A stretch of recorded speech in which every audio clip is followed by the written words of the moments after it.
सदर ब्लॉक अंतर्गत सारगाँ ग्राम पंचायतर सुसा ग्राम एक कम्युनिटी सेंटर सोमवार स्थानीय सरपंच सावित्री शतपथी द्वारा उद्घाटित हो जाइछि।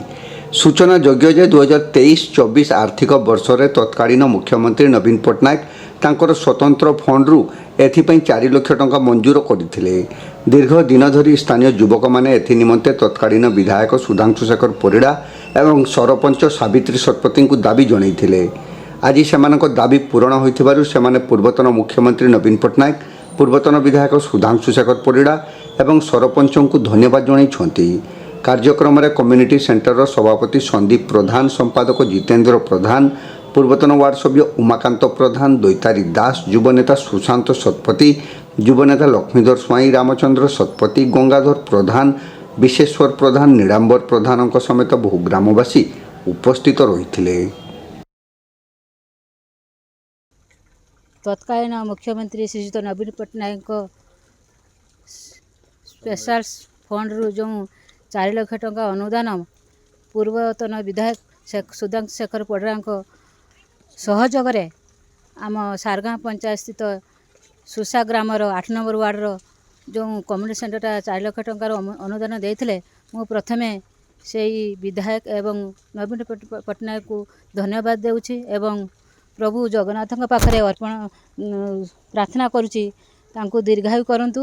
आज जो उद्घाटन दिवस यही सुसा ग्रामर सभापति एवं संपादिका सेमानक मु धन्यवाद जनाऊँगी एवं ये जो कम्युनिटी सेंटर पिला मानकु नहीं जो 4 मास भितर ये कामटा आरंभ करते एवं 4 मास भी शेष कर गोटे खुशी लगुच एवं मो बहुत खुशीर एवं गर्वर दिन।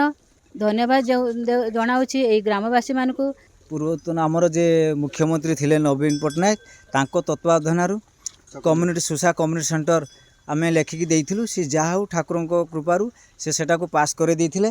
पास करला परे सेतबेले थिले आमर एमएलए थिले आमर सुधांशु परिड़ा, सी भी बहुत साहाय्य करी आमर सरपंच सावित्री महोदय को से कहीकि जहाँ ग्रामवासी तत्वावधान जहाँ बहुत भलरे 4 मास भितर आमर ए कम्युनिटी सेंटरटा माने पूरण होईची। आज उद्घाटन दिवस एथिरे समस्ते आमर जो आमर भंज भाई जे कि सभापति आउ आमर हूँ सरपंच महोदय आउ आमर गाँव जे सब ग्रामवासी वृंद एवं मोर भौणी माने एवं माँ माने समस्त उपस्थित रे आज ये उद्घाटन दिवसटी भलरे पालित होईची। गणेश दयारू आमर यही दिनटा आमे भावुचे जे एटा आमर प्रथम दिन। आज की 30 वर्ष पूर्वर आमे गोटे कम्युनिटी सेंटर करिया बोली हेई पानुतला, जेहेतु नवीन पट्टनायक द्वारा ए कामटा होईची सेति समस्त आमे कहूचे नवीन पट्टनायक की, नवीन पट्टनायक की, नवीन पट्टनायक की।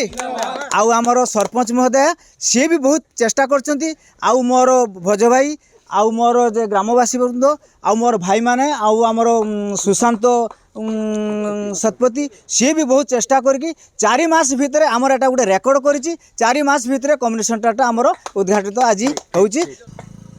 धन्यवाद।